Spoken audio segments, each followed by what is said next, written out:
Sur les lits, 6 personnes qui présentent des symptômes du choléra. Le médecin-chef de l'hôpital EPC de Djungolo à Yaoundé explique que ces patients internés depuis la veille ont besoin d'une attention particulière et sont de ce fait isolés des 14 autres patients encore sous traitement. La situation actuelle fait état de plus de 1800 cas confirmés avec plus de 300 décès enregistrés. C'est une situation très préoccupante au Cameroun actuellement, surtout dans les régions du centre et du littoral. Salut, on se retrouve une fois de plus sur la chaîne. Je suis Raoul Marcon Djampou, cadre de la boisson en soins infirmiers. Depuis quelques semaines, on assiste à une recrudescence des cas de choléra, avec déjà plus de 15 300 cas enregistrés sur le triangle national. Que faut-il savoir sur l'épidémie de choléra? Quelles sont les grandes lignes de traitement? Nous en parlons tout au long de cette vidéo.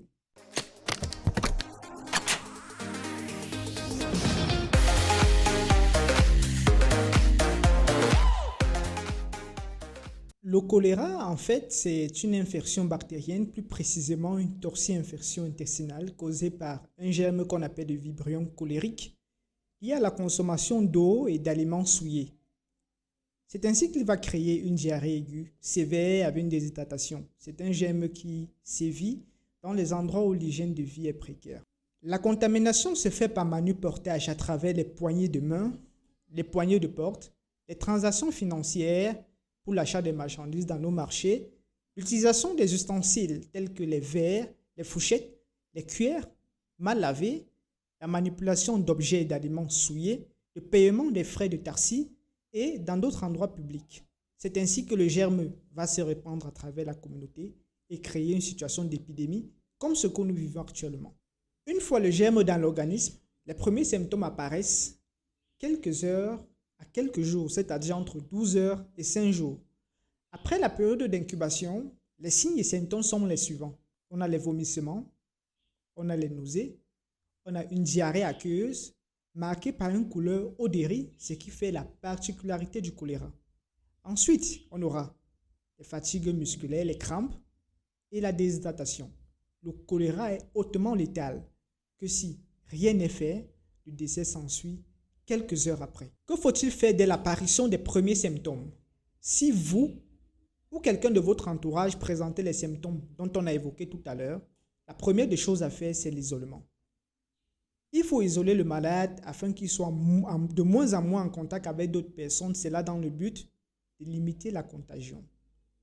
Une fois le malade est isolé, il faut vous rendre dans une structure hospitalière la plus proche. Et pendant le trajet, il est important de faire boire le malade. Il faut réhydrater le malade à l'aide d'une solution de réhydratation orale qui est disponible dans les pharmacies. Dans la mesure où vous n'avez pas de pharmacie à proximité, vous pouvez également fabriquer cette solution à la maison. À la fin de cette vidéo, je vais vous donner tous les ingrédients nécessaires qui vont vous permettre de faire une solution de réhydratation orale à la maison. Toujours en ce qui concerne la réhydratation, c'est un élément essentiel dans la prise en charge du choléra. En effet, ce n'est pas le germe lui-même qui est fatal. C'est le désordre hydroélectrolytique qui va créer une fois dans notre organisme.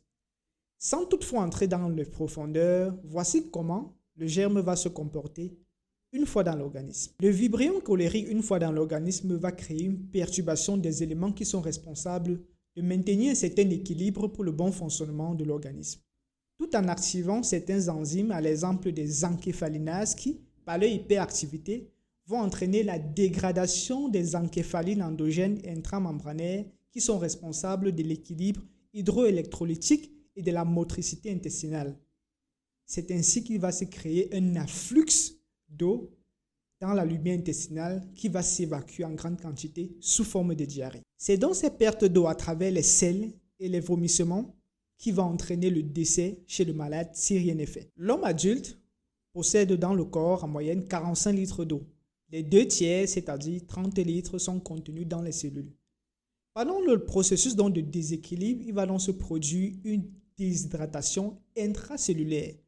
La plus grande partie de l'eau contenue dans les cellules va se retrouver dans la lumière intestinale et sortir sous forme de diarrhée. C'est donc une raison de plus d'hydrater le malade, car c'est un élément fondamental dans la prise en charge du choléra. Plus vous hydratez votre malade, plus vous avez les chances de réduire le risque de décès. Et même en milieu hospitalier, La réhydratation se fait cette fois-ci par un autre plan qu'on appelle généralement le plan C, mais cette fois-ci, elle se fait par voie intraveineuse. Toujours pour montrer l'importance de la réhydratation dans le traitement du choléra. Bien évidemment qu'après avoir fait le test et identifié le germe en cause, une antibiothérapie sera mise en route, mais la réhydratation est toujours un élément majeur dans la prise en charge. Ça, c'est ce qu'il faut retenir. Voici quelques mesures à adopter afin de combattre cette épidémie. Il faut renforcer l'hygiène de l'eau, des aliments, des ustensiles. Se laver régulièrement les mains avec une eau coulante, avec du savon, avant les repas et à la sortie des latrines. Deuxièmement, bien laver les aliments et bien cuire. Nous sommes en période de mangue, qui est un fruit très prisé par la population, d'où il est important de bien les laver avant leur consommation. Troisièmement, potabiliser l'eau avant de la consommer. Si vous avez des signes et symptômes, il est important de vous rendre dans une formation sanitaire.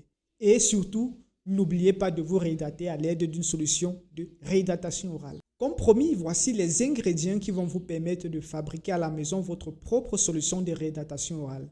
Premièrement, vous avez besoin d'1 litre d'eau, d'une demi-cuillère de sel et de 4 cuillères à soupe de sucre.